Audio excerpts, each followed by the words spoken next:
Hey, what's up, CE family? Welcome to CE Online. We are so pumped that you're here with us today. God's got something special for you. So lean in, get ready. Hey, if you've got a prayer request or just want to be connected, it's super easy.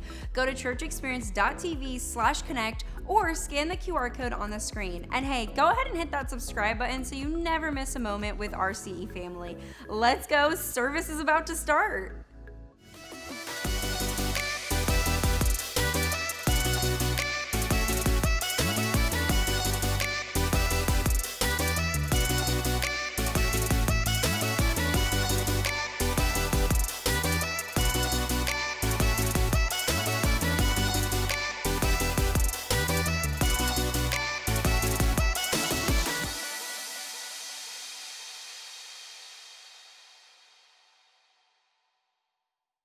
Well, I appreciate those guys giving a little shout out with the food collection, but I don't want to move too quickly past that. You guys started the very first CE food collection 10 years ago when we were starting the church. We were over in Countryside High School, and a faithful group of you brought some food. And since that time, now in 12 different cities, we collected food this last weekend, and over 7,700 pounds of food were collected. So thank you guys for modeling the way. Come on, let's praise God for the impact being made. That's amazing. It's incredible. I want to get something on your radar that's coming Sunday, December 21. Sunday, December 21, we are going to have our big Christmas services right here on Sunday, December 21 at 9, 10:30, and 12. So while you're with your family over Thanksgiving, if it comes up, like what's our plans and what do you guys want to do, just plant that seed in there for the family. I want you guys to come with me to my church because it's going to be incredible. We're going to have some amazing Christmas services. You're not going to want to miss it personally, but you're going to want your friends and family here. I always look forward to it. We go all out. It's going to be amazing. Sunday, December 21, get that on the calendar. It'll be a great way to launch you into the Christmas week. All right, right on? Hey, before I get into the message, one more thing. I don't want to wear you guys out with this, so I'm not going to bring it up every week, but because I talked about it last week, but just so much good is happening. I've got to tell you about what happened last night at Spring Hill. So some of you guys know we are working on opening our 12th Church Experience location that you guys have started. This was the first one. God's doing some work, and I've been able to go up and actually preach at this one because it's on Saturday nights up in Spring Hill. And I told you last week how God had been moving. I told you some life change stories, how it had grown from 32 people to 51 last week. Well, check it out. This is so amazing. Yesterday, it grew again to 72 people. Come on, isn't that cool? It's brand new, 5 weeks old, so it is growing and moving. It's still in that preview service launch team stage, and we hope to open it officially in the new year, somewhere maybe January, February. So we're very excited about what God's doing. Just a couple of real quick stories. I talked to a gentleman that was there, a big, tall guy. Was getting to know him, and I was asking him a little bit about his life, and he said, this is my first time in church since my wife passed away. And I could just tell that, like, what that meant to him and the way he communicated that. I don't know if it was fighting through frustration that God allowed this to happen or what he had to work through to get in the room, but I could tell it was impacting. I could sense in our conversation that he's coming back and be a regular. So I'm just very excited about that. And then the story that really kind of got my heart yesterday, or last evening, so on the way into service, there was a woman that was coming in, and she had tears streaming down her face. And so that got my attention, of course, and so I made my way through the crowd to go say hi to her. And as we were having a conversation, she's like, I have a lot of anxiety. And I'm like, well, why do you have so much anxiety? And it's making you cry. And she goes, this is literally what she said to me. Much like the gentleman I told you about last week. She said, I have not been in church for 30 years. And everything in me was fighting against being here and fighting through that anxiety. But I'm here, and I showed up. And I was like, man, I'm so proud of you. I'm so glad you're here. She had a great experience. On her way out the door, she told one of our greeters at the door, I think I've found home. Come on, you guys. Let's give it up. Let's praise God for that. So amazing. Well, God is at work through your church, and I love sharing some of those little things that are happening because we don't all see it every week in our service or at our location, but God is moving, and it's because of you. You guys help start that, and your prayers, generosity, your sacrifice, the way you serve, it's modeling for others what can happen in their city, and so I'm just so excited about that and proud of you for that.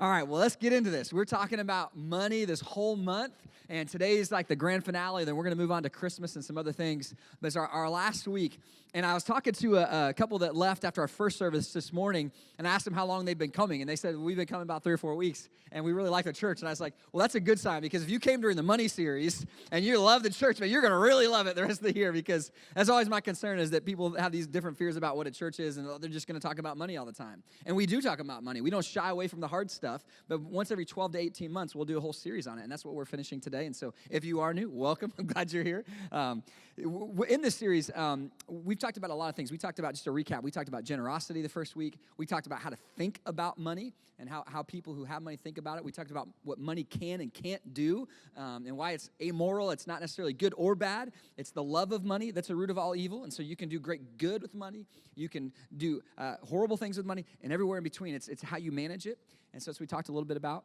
But today I want to talk to you about something I think is going to be really helpful in your life, and I'm going to talk to you about investing your money, and even more importantly, investing your life. And so we're going to talk about investing. I'm very excited. So let me begin this way. I have a graphic up here on the screen. It's from an article that I came across on millionaires and their religion. I thought it was really interesting.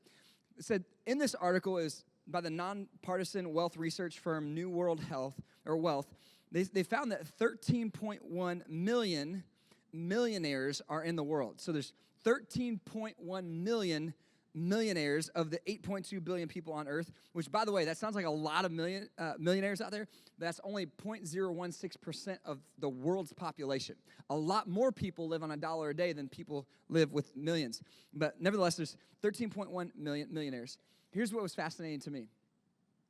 Over 56% of those millionaires, or 7.4 million of them, claim to be Christian. Also, of the 10 wealthiest countries in the world, 7 out of 10 of them are predominantly Christian. And there's a lot of different ways you can look at data, understand it, analyze it. But when I look at that from my lens, my viewpoint, it's really interesting to see. I really believe that God's blessing is over someone who decides to live for Him. And there is the spiritual aspect of His blessing over someone who's committed their life to Him. But I think there's also some practical things. You learn God's wisdom. You learn how to manage well what He has entrusted to you. And you operate different. You think different. Some of you have had that experience in your journey with God so far. Right? You were kind of cruising through life, and you might have wasted a lot of money out partying. You might have made a lot of decisions you regret. You gave your life to Jesus, and something changed inside of you. And you started doing some different things, not only with your time, but with your money and with your life. And you're seeing positive impact on that. You know, when couples are struggling and they give their lives to Jesus, instead of going the other way and divorce and the chaos and financial devastation that comes with that, they see a healthy home that lasts long term. And there's just some practical things that God can do. And so, I don't know, there's a lot of ways you can look at that. But I thought that was interesting when I saw this article. But the reason I bring it up today is because there's something that all 13.1 million of those millionaires do with their money, the thing that they all have in common. And we should probably know what that is, right? Because they obviously have figured something out about money. And every one of them, there might be a couple rare exceptions, but literally almost every single person of the 13.1 million millionaires do this with their money. They all do it different ways, but they all invest their money. They do. They get their money to work for them. I'm sure there's a few of them that bury it in a cave somewhere or under the ground, but almost every one of those 13.1 millionaires, they put it on deposit in the bank so it gets interest. They put it in a mutual fund or a hedge fund so it earns and grows. They put it in real estate. They put it into starting a business, but they get their money to work for them instead of them just working for money. Most people work for money, but people who have a lot, they've learned that if I invest what I have, it can increase. There's a compounding effect that happens over the years, and there can be more in the end than where I began with. So I want to talk to you today about investing, but not just your money. I want to talk to you about the investment return of your life, comprehensively, spiritually. And so you're like, well, it's not even in the Bible. You know, as crazy as it is, it actually is in the Bible. Jesus told a story about investment and return. Check it out in Matthew chapter 25. Story begins this way. Jesus said, at that time, the kingdom of heaven will be like, verse 14. Again, it will be like a man going on a journey who called his servants and entrusted his wealth to them. All right, so it's like he starts out this story. There's a man. He's going to go on a journey. We're going to read on in a moment, and he's going to talk about how he gives his wealth. He entrusts his wealth to these 3 individuals to take care of it while he's gone. But before we read this story, let me just kind of make a quick point. It says he entrusted his wealth to them. He entrusted his wealth to them. Entrusted. He gave it to them to manage for a period of time, expecting a return, expecting it back. When you give your life to Jesus, your operating system changes. Like in my flesh, the way I'm born, the way we naturally live, everything that I possess is mine, and I do with it whatever I feel like doing, and all of it is for my benefit, my comfort. Even if I give, it's really out of I want to feel good that I did something good. And out of that operating system that most people in our world live with, it's my stuff, my money, my time. I can do what I want with it, and ultimately, it's for me. But when you give your life to Jesus, something changes inside. The renewing of your mind, the transforming of your heart. You see things different. And you're like, God, he gave everything for me. How could I not give my life to him? Right? He gave everything. For God so loved the world that he gave his one and only son, that whoever believes in him will not perish, but have eternal life. God doesn't want anybody to perish. He doesn't want anybody to go to hell. He doesn't want anybody to suffer for their sins. So he sent his son Jesus to satisfy the justice and wrath of God for our sins. And as they nailed him to that Roman cross, he willingly died for your sin. If you will believe in him, ask for his forgiveness, receive him into your life. And he did all of that. Which, by the way, if I had nothing else in life, if everything else fell apart and went away, like, don't you think that like just God's grace is enough? I mean, that would be more than enough. He saved me from hell, adopted me into the family of God. When I die, I'm going to heaven. I'll walk on streets of gold. Like, I have a purpose in my life. Sin used to be my master. Now I'm set free. What else could I need and want out of life? All the extra stuff is decoration. And it's temporary. It's of this world. So I have his grace. And so because he gave me everything, now that I'm following Jesus, I think different. I have a different operating system. Like my life is different now. And so how I think about them is it's not mine for me. What's on the other side of your for? I'm working for. I'm doing this for. I'm saving up money for. Now you might have an immediate short term. It's for this vacation. It's for this upgrade in my home or my vehicle. Whatever it is. And it might be a good purpose.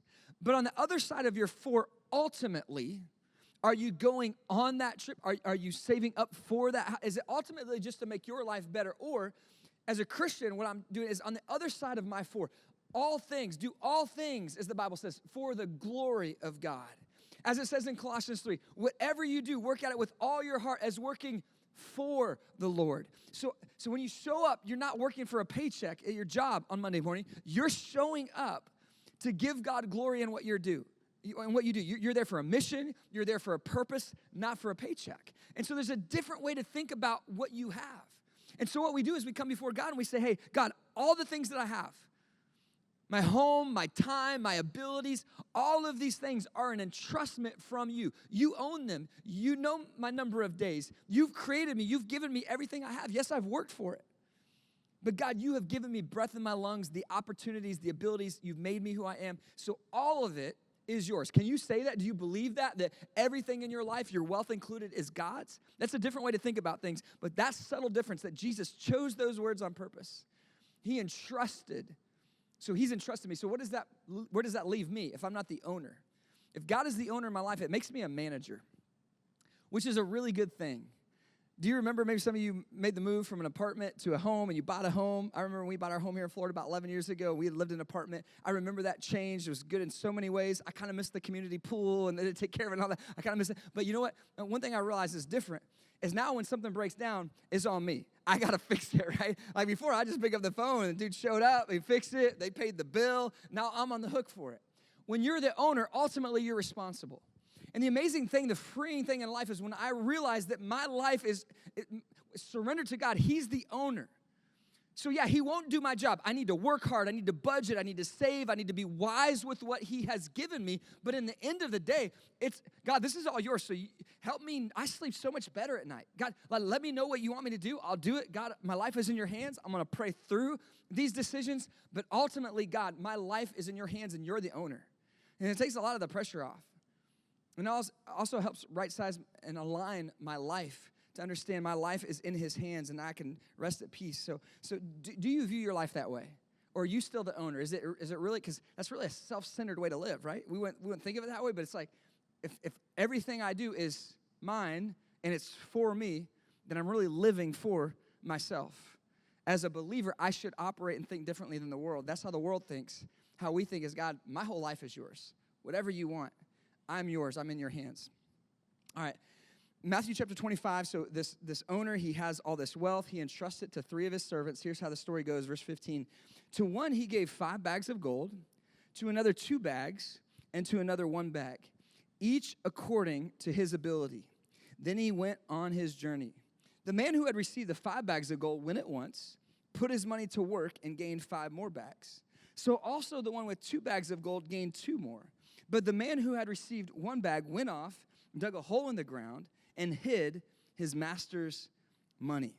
All right, let's pause the story there. So we got these 3 guys, these 3 servants. The master entrusts his wealth to them. He says, I'm going on a journey. I'll come back. In the meantime, here's my wealth. And they were given different amounts. And I think that's interesting. And I think Jesus did that purposefully and masterfully in the story because it helps us, right? Because there's always someone in your life who has more. Right, and it seems excessive. In fact, sometimes what they spend money on, you're like, well, man, they spend money, and that's excessive. But really, there's people in your life that look at your $40 cable bill, and they say, that's excessive. Because I live on $1 a day, and I walk 7 miles for clean water, and you just turn it on, and you just spent that much on a cup of coffee?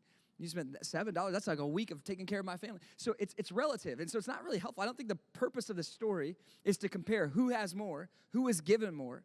It's all about what they did with what they were given. It's how did they manage what they were entrusted with? Because you'll always have someone who has more. And you know the best way to drive yourself crazy in life is to always compare yourself to other people, their situation, their background, their upbringing, what they have, what they possess. And you know what? You can look in the mirror and you can get depressed because you can say, you know what? That person's smarter than me. That person looks better than me. That person has better opportunities. They own more. They have more. And you know what? It can drive you crazy. And so the definition of greed, which is sin, is this endless lust and thirst for more. If, on the other side of if I had more, then I would be happy. If I had more money, if I had more pleasure, if I had more whatever it is. And that will drive you crazy.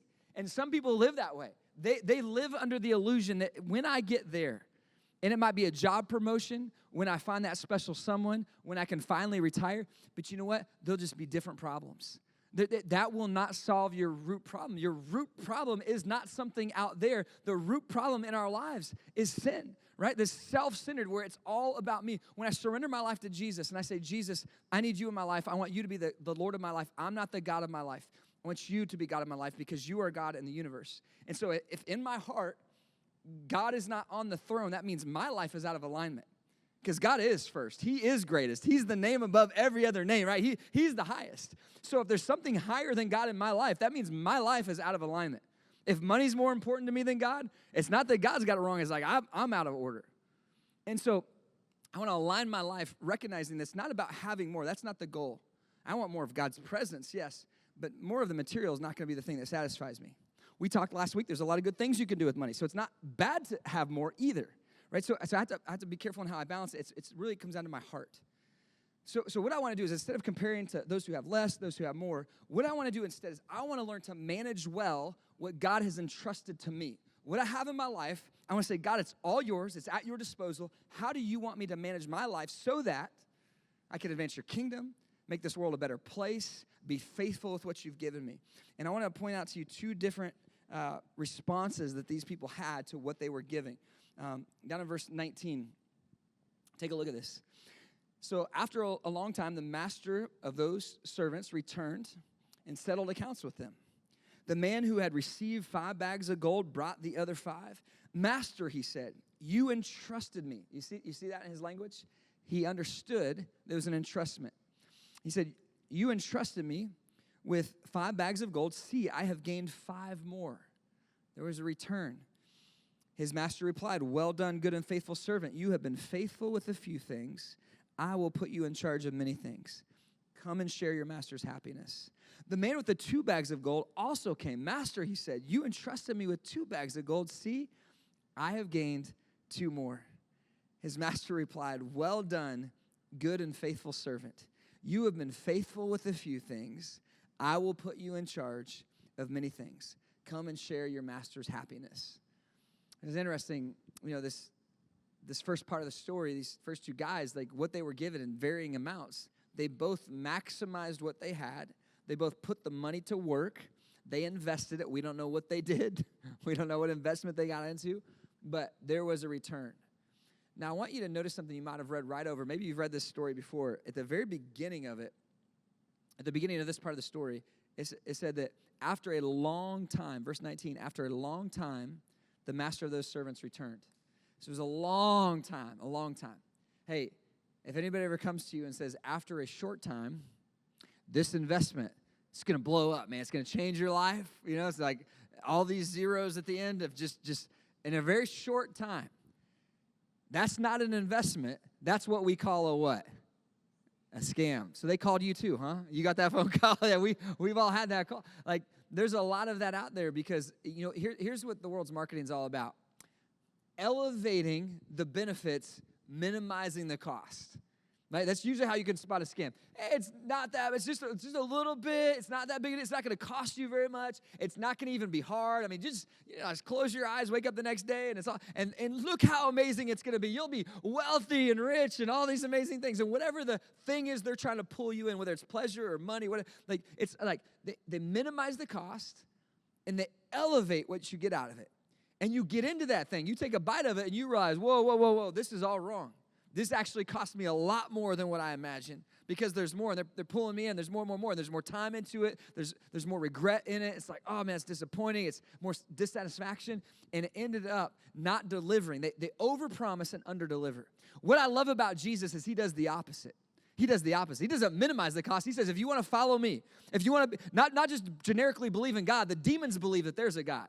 We know where they're headed.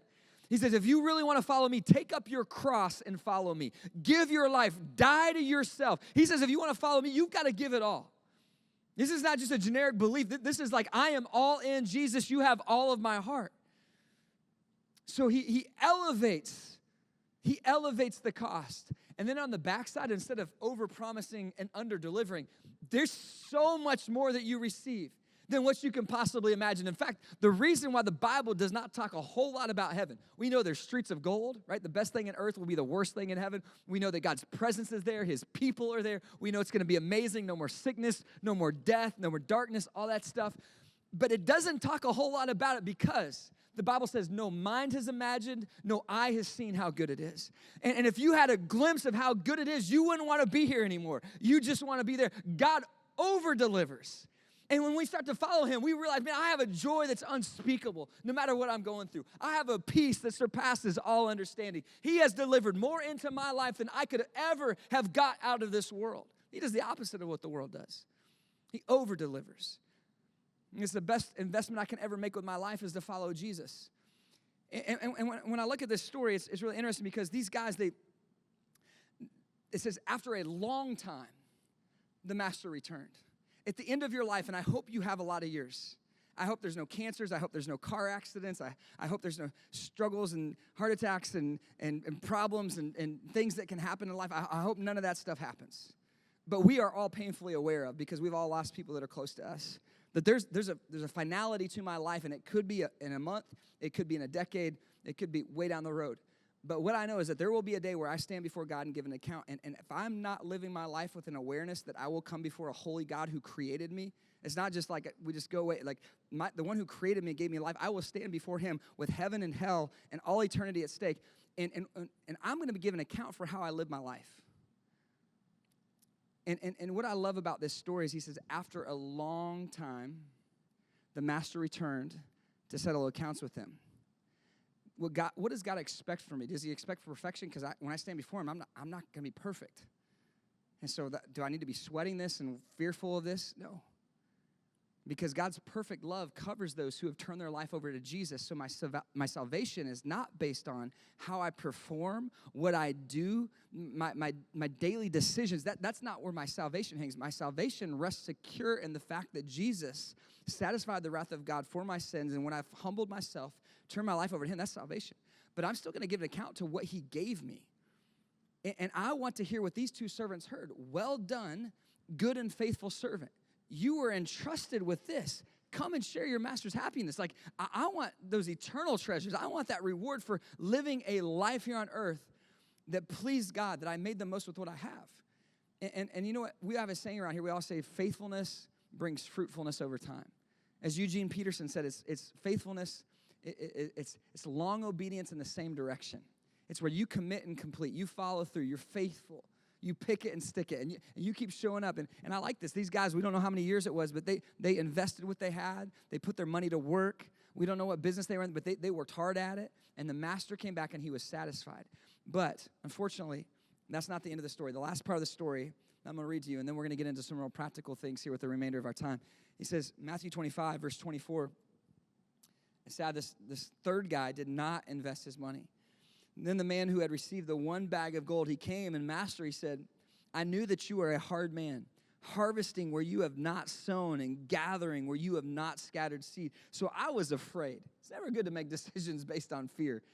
And he says, so I was afraid. And that fear drove him to do something that was, in this story, like the worst thing he could have done. He went out and he hid. He goes, I hid your gold in the ground. See, here is what belongs to you. Now, he didn't lose it. He protected it. He kept it safe, but he didn't grow it. He didn't multiply it. He didn't invest it. So how does Jesus respond to the story? He said, his master replied, you wicked, lazy servant. You knew that I harvest where I have not sown, gather where I have not scattered seed. Well, then you should have put my money on deposit with the bankers, so that when I return, I would have received it back with interest. So take the bag of gold from him.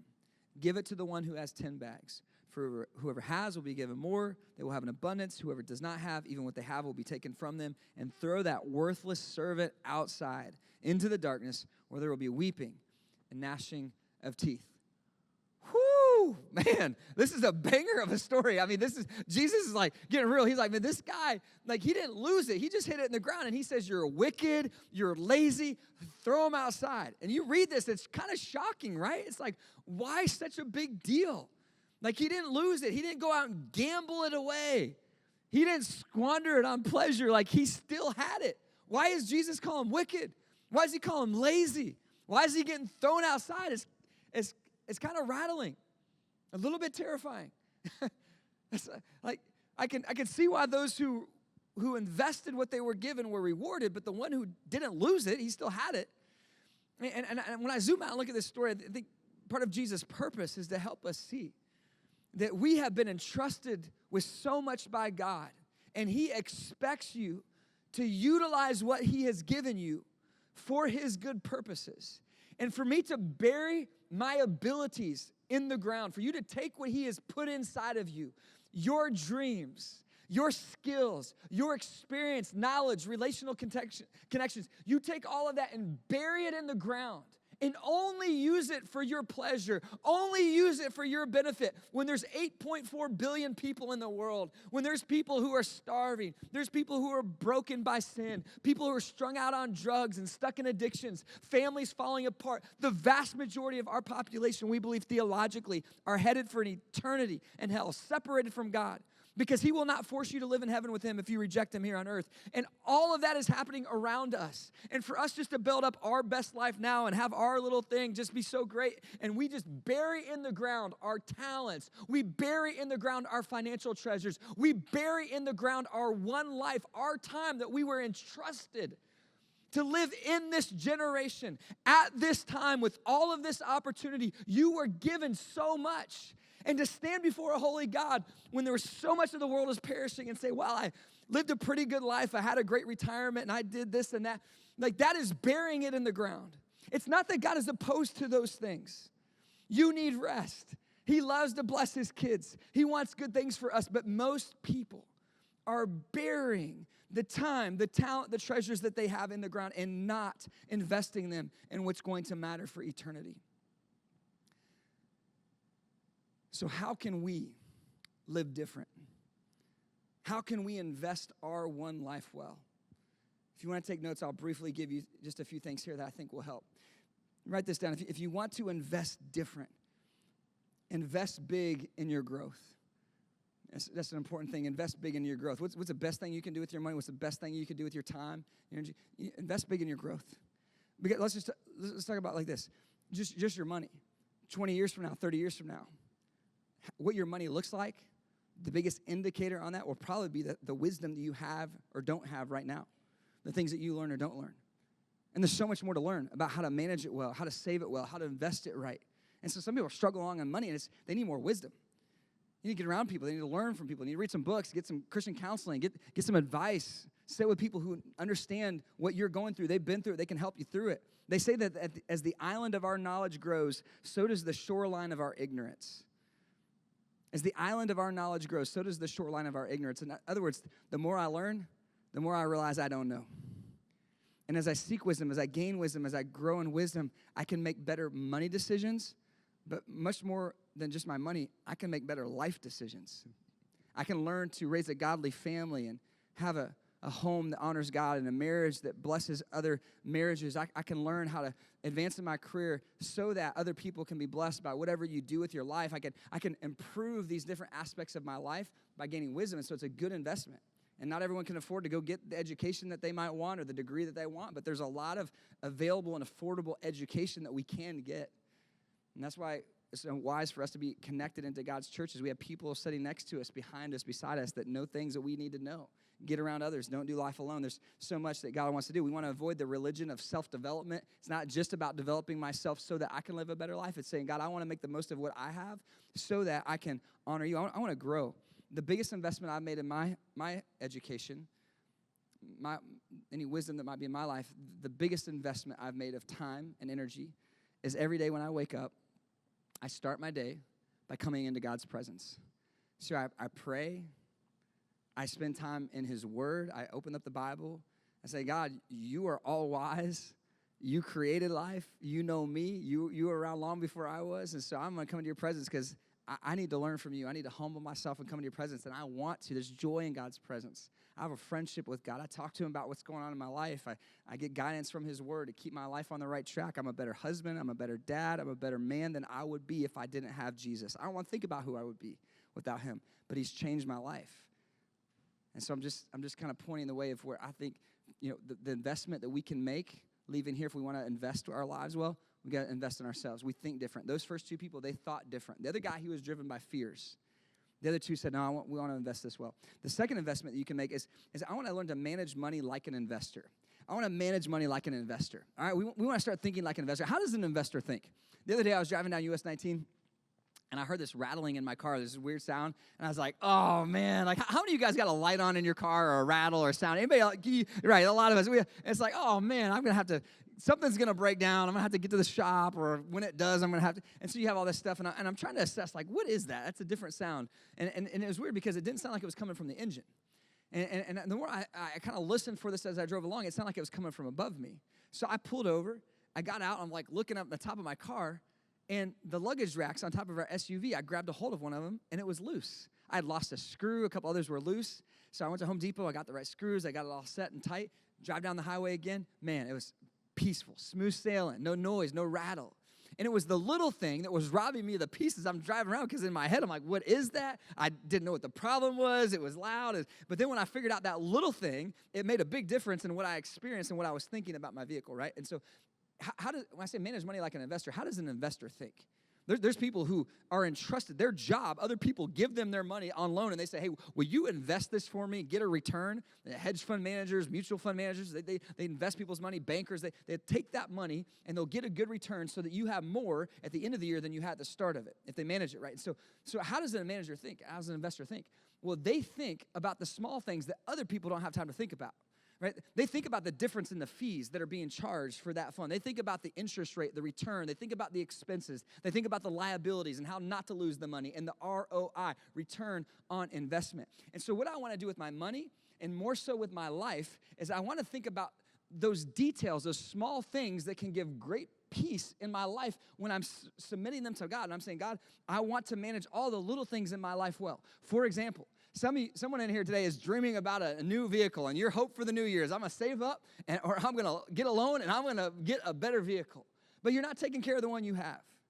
And it's not about having more or less. It's saying, am I taking care of what I have? Am I getting the oil changed? Am I keeping the thing aligned? Am I vacuuming out and keeping it clean? Because I want to manage what I have now well. find contentment in that. Interestingly, most of the millionaires out there are not driving the vehicles that they could drive. A lot of them drive less than what they could because they're contentment. They're like, that's excess. I don't need that. I'm actually happy with this. I'm going to take care of this, manage this well. And learning to think like an investor with your money, on the one hand, is learning to get into the details. It might be for you putting together a budget when you don't feel like it. Learning to assess some of the expenses. Canceling a few small subscriptions that are just stealing that money out the side. But it's like, I want to get out of debt because I'm doing the opposite of investing. I'm paying somebody else. My return is going to them. So I want to learn to manage and think like an investor, be wise with the small things. But in my life, what transcends how I manage my money is I want to like do all things for the glory of God. How I manage my body is the temple of God. I want to be healthy as I can. I want to be an extreme and excessive, but I want to take care of it. I want to take care of my time. I want to manage it well because I have one life. I want to honor God in all things. So you can see how powerful this is to start to think that way. The third and final thing I want to end with today is invest in eternal treasure. Invest in eternal treasure. I don't want to waste my life just putting more in my bag, to getting more money. That's not a goal worth living for. I want to invest in eternal treasure. I want to close with reading this passage of scripture from Matthew 6. And Jesus said in verse 19, he said, "Do not store up for yourselves treasures on earth, where moths and vermin destroy and where thieves break in and steal, but store up for yourselves treasures in heaven, where moths and vermin do not destroy, where thieves do not break in and steal. For where your treasure is, there your what will be also. There your heart. There your heart will be also." So it's interesting. My heart, my passions, who I am, it follows after where I put my focus, my money, my time, my energy. And some people are putting all of that into the world. I want to live a better life in the world. I want other people to look at me. I want to accomplish things. I want to achieve more, attain more, experience more of this world. And in themselves, you can make a case for all those things are not bad, but when I wake up thinking about it, when I go to bed at night, and that's the last thing I'm thinking about before I go to sleep, you can make a good case that my life is built around these earthly treasures. I'm building up treasures here on earth. That's what consumes my heart's affection. That's what consumes my mind's attention. And when my mind is so consumed with the things of the world, well, then it's not a surprise that my life looks worldly. Right? If my whole life is built around the things of the world, why would I be surprised if it looks like everybody else? But a believer, we want to do things different. We say, so you know, my life is not just about all those things. Those things that might be a part of my life. That's okay. In the right timing, in the right order. But my life is not lived for the material. My life is lived for the eternal. I want to live it building eternal treasures. I want other people's lives to be different and better because I lived. I want souls to be in heaven, be saved spiritually because I lived. I want God to use me because of what he's done in me. I want it to come out through me into others' lives. So I want to invest my life well. And so I'd leave you with this thought. Invest in building God's kingdom. Invest to build God's kingdom. That's the final outcome of a life that's invested well, is a life that lasts. And that's the real ultimate measure, is what do you put your time, talent, and treasure in?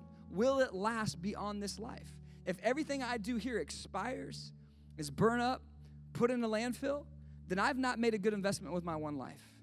But if I've used my life to make heaven more crowded, to make people's lives better here on earth, to honor the Lord in everything that I do, that's a good investment. I mean, how think about this. Investment's about long term. You might not see that compounding effect in your 401k until 30 years from now. You're just putting away a little bit. That's good. That's wise. It's good. You'll see the impact of that years and years and years from now. But think about a longer term picture. If I spend a few hours a week praying for, reaching out to somebody who I know that doesn't yet know Jesus, and I build my life into them, maybe I mentor them, disciple them, and there's someone in heaven for all of eternity, billions and billions of years.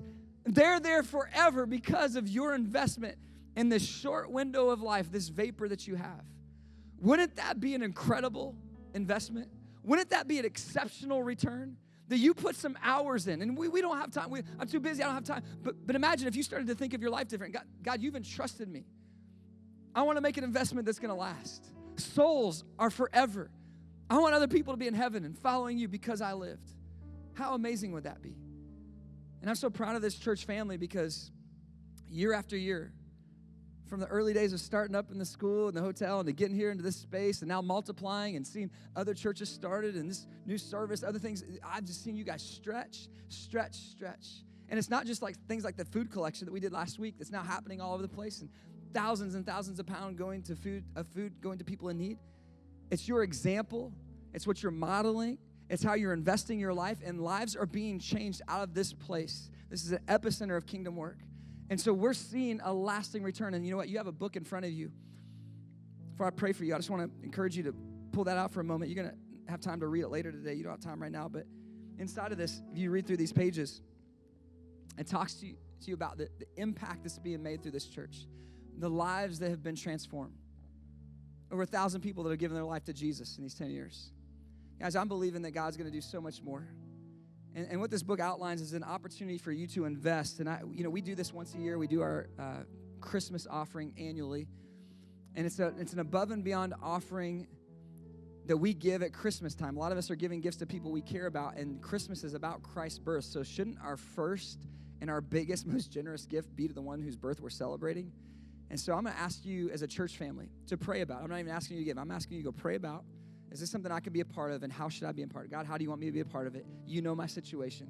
But I'm going to ask you on or before December 14 to give above and beyond your normal giving, whatever that is for you, and say, I want to give above and beyond designated to the next fund. You can do that online. You can designate next here in Dunedin, or you can give it an offering bucket and write next on your check or your envelope. But when you do that, it's going to go to the purposes in this booklet.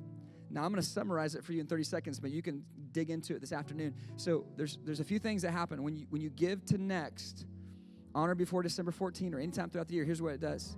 All of the church locations, we do this together. The first 20% goes to 3 really cool purposes. We give to our compassion fund so we can help people in need throughout the year. We give to starting new church locations, so we're advancing God's work, planting new church locations in cities that need it. And then third, we're investing in long-term infrastructure that will help us be stronger 5 and 10 years from now, moving the mission forward, things like buildings and stuff that will help really, really impact things. And then 80% of that gift goes to the mission vision right there in that local community to whatever it is. And so for us, it's 2 things here in Dunedin that we're giving to this year. We're strengthening our financial muscle so we can step into the opportunities of 2026, and we are investing in and saving up for a 2-story building expansion going west here from this building. And so there's more we could talk about that, but before I wrap this up, let me show you some pictures of what you guys did last year, okay? So I'm asking you to invest this year, but let me just show you what we did last year. It was a good investment. So for one, we expanded this room. Now, we started this service so we could create more room in our full morning services, but what they don't know in the morning services, I told them about today, is we expanded this room, you guys, this year. 5-10 feet on both sides. We moved that pipe and drape back so we can fit more people in here as we've been growing. And on Wednesday nights, our student ministry, because we did that, actually, it's kind of fun. They got a basketball court now. They can lower these hoops. They got room to play. Upstairs, we had our kids ministry. We had a room that was 9 feet wide, you guys. And in our 10:30 service, especially, sometimes we have 50 kids packed into that little room. And here's what's amazing. We were able to move into this new building that's back here in the back. It's new to us to use. It's 3 times as big as the one upstairs. It has bathrooms in it, so we didn't have to bring the kids. It was kind of unsafe, bring them down into this building. So it's amazing. It's got a leaders room. Check this out. So the leaders can go meet in this room. Life groups can meet in there. Like, that was all renovated, refurbished by you guys. I mean, not just the paint on the walls and the decor and the furniture, but it was like walls, construction, electrical stuff, all kinds of amazing stuff happened. And then this is the old kids space. Man, look at that. Isn't that beautiful? It's a multi-purpose use space, and the team can use it. We even got the Christmas tree up. That's kind of fun. Let's go to this next picture. So this is outside. So some of you guys might remember when we got this building 5 years ago, there was a single sidewalk outside, a very narrow single door, and as we started to grow, we had a lot of traffic. Well, look at this now. We put in a brand new sidewalk this year. It's twice as wide, double doors now. Some people don't even notice as they come and go, but it's actually a difference maker. It was a bottleneck before, so that's cool. This is another thing that you guys did last year. There's an office for the pastor. Now, this was not in my intention when I became a church planner to get an office. Last 10 years, I haven't had one, but the team really wanted me to start working. So, like, you need an office, bro. You got to start working. So I got to work now. And that's kind of cool. We have multi-purpose rooms. Check this out. This is really cool. Life group meetings, team meetings, all kinds of stuff we can do. We have a studio now. We produce videos every single week that go to these different 12 locations. The update videos you see in the service, the creative videos, kids curriculum that we produce every single week for all these locations. God's doing some incredible things. You guys have made that possible. possible. All of that was funded through our Christmas offering last year. 8,000 square feet were renovated. That's like, guys, that's like 4 2,000 square foot houses. That's a lot. Bathrooms included, kitchen, all kinds of stuff. So thank you for your incredible investment. And also we have $250,000 already earmarked for the future building and expansion now after all of that. And so what I would just say to you is as you give above and beyond at this Christmas offering, it's going to move the mission forward. We're going to make use of those dollars. Every dollar will matter. And some people have incredible ability to write a check that can move the mission forward in a massive way. And I know you have a lot of options that what you could give your money to. I personally know no better investment than what's happening here in Dunedin that's rippling out into other cities. We are going to maximize every dollar and everything that God entrusts us with for his kingdom. Some of you might say, well, I don't really have that much to give, and it doesn't feel like a lot. And if I pray and I were to give something, it might be the biggest check I've ever given to the church. And I would just say to you, you're not giving to the church, you're giving to God through the church. And so you pray and trust God, and whatever you can stretch and give to through this Christmas offering, if all of us will participate throughout all these 3 services and throughout the church, we together as an army can significantly move the mission forward. We're going to see hundreds more lives changed throughout the whole of CE in this next year than we saw this year. We're going to see God do some amazing things. And so I'm just asking you to pray. I'm asking you to be a part of it. All the information's in that booklet. Take it home, pray about it, and sometime between now and December 14, I'm going to ask you to give above and beyond. Right on? Right on. Hey, let's invest well, and let's wrap up this message in prayer. God, we thank you so much for the investment you made in us. You didn't give up on us in our sin. You didn't say, forget it, this has gone bad, they've ruined my earth, I created you. Instead, you sent your son Jesus down to save us. You saw us as a worthy investment of your life, Jesus, and you gave it on that cross. And so we just together thank you today for the amazing gift of grace. If that's all you ever gave us, that would be more than enough. Thank you, Jesus. Genuinely, thank you. But God, you didn't just give us Jesus, you were so kind to give us abilities. And there's so much ability in this room for your kingdom. There's so much we could do together to build your church, to move your mission forward, to make this world a better place, to help people. You gave us time. What a gift, God. Thank you for these days. Every day is a gift. We want to treat it that way with joy, with thankfulness. Don't let the days slip away from us. May we be intentional. May we invest them well. You've given us resources, God. Some of us feel like we have a little. Some of us are amazed at all that you've provided. But God, wherever we are today, God, you've given us something that we can utilize for you. And so may we invest it well so that there's a great return for your kingdom. We want to see all that you're going to do in this year ahead. We're so excited. But God, it comes down to us wisely investing what we've been entrusted with. And so right now, Father, each of us, with all that you've given, we choose to think like an investor. We choose to manage well. We just say collectively, God, it's yours. You own it. We're managers. Help us manage well. We love you. We thank you for all that you've done. Give us a great week ahead as we go into Thanksgiving. We're thankful to you for all the good things in our life. In Jesus' amazing name we pray. Amen. Before our usher team comes forward to receive our tithes and offerings and response cards, here's a few important things happening with our CE family. Thank you so much for being a church that cares about our communities. Hey, last Sunday we collected food at each of our CE campuses, and together we collected 7,746 pounds of food for people who need it. On behalf of all the people we helped together, thank you for your incredible generosity and for showing what God's church can look like in our cities. As our ushers come forward to collect our response cards and receive our tithes and offerings, the next fund is our chance to make a real impact that lasts for generations. When you give, you're helping people in need, investing in the next generation, starting new churches, launching new CE locations, and saving for future buildings. On or before December 14th, we're all stepping in together for a big collective giving moment, and we'd love for you to be a part of it. When you give to the Next Fund in person or online, designate the Next Fund and select your campus. Thanks to everyone who's already gone above and beyond, you're making a huge difference. Thank you for being on mission with us to help more people experience a full life in Jesus Christ. That was powerful. If God spoke to you or you made a decision today, don't keep it to yourself. We want to celebrate with you. Head to churchexperience.tv/connect or scan the QR code. And don't forget, we've got content, encouragement, and fun all week long on our social media, our Instagram, our Facebook, our app, and our website. Thanks for being part of today's service, CE family. You're the best, and we'll see you next week.